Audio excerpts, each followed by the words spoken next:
चाहे भारत जोड़ो यात्रा हो या भारत न्याय यात्रा, राहुल गांधी की छवि बीते दिनों बदली है और लोकसभा चुनाव के नतीजों के बाद से लेकर के अब तक खासी बदली है। एक सर्वे होता है, मूड ऑफ द नेशन।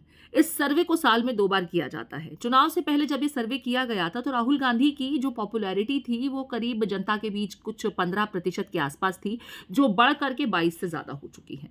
अब सवाल ये है कि राहुल गांधी की ये जो बदली हुई छवि है, ये क्या है और क्यों है? स्मृति ईरानी भी इसी का जिक्र कर रही हैं। स्मृति ईरानी कहती हैं कि संसद में राहुल गांधी जब सफेद टी-शर्ट पहन करके जाते हैं ना, तो वो यूं ही नहीं जाते हैं, उसके पीछे एक सोच होती है। राहुल गांधी कुछ भी कहें, कुछ अलग होता है, फिर चाहे वो आपको अच्छा लगे या ना लगे, उसके पीछे एक मकसद होता है। राहुल गांधी हेडलाइंस में भी बने रहते हैं।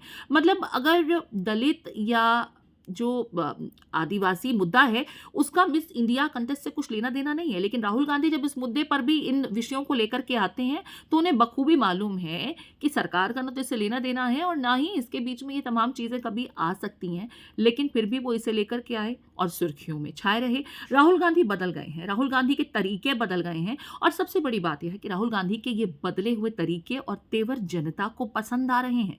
राहुल गांधी धीरे धीरे पॉपुलर हो रहे हैं और दोस्तों कहा जाता है ना, slow and steady wins the race. कुछ ऐसा ही राहुल गांधी के साथ हो रहा है। राहुल गांधी जो मुद्दे उठा रहे हैं, जनता उन मुद्दों के साथ खुद को जोड़ करके देख रही है और ये समझने की कोशिश कर रही है कि भाई हमेशा जिसको हम पप्पू समझ रहे थे वो पप्पू ही नहीं है, पप्पू बड़ा हो चुका है, परिपक्व हो चुका है और हमसे जुड़े हुए मुद्दे उठा रहा है। सरकार के सामने अगर विपक्ष मजबूत होगा तभी जनता का फायदा हो सकता है और एक बैलेंस्ड अच्छी सरकार काम कर सकती है।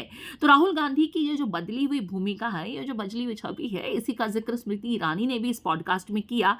अब स्मृति को याद होगा शायद जब चुनाव के बाद वो ट्रोल हो रही थी, राहुल गांधी उसके बचाव में आए थे और अपने कार्यकर्ताओं को समझाया था कि किसी को ट्रोल करना गलत नहीं है, हार जीत लगी रहती है।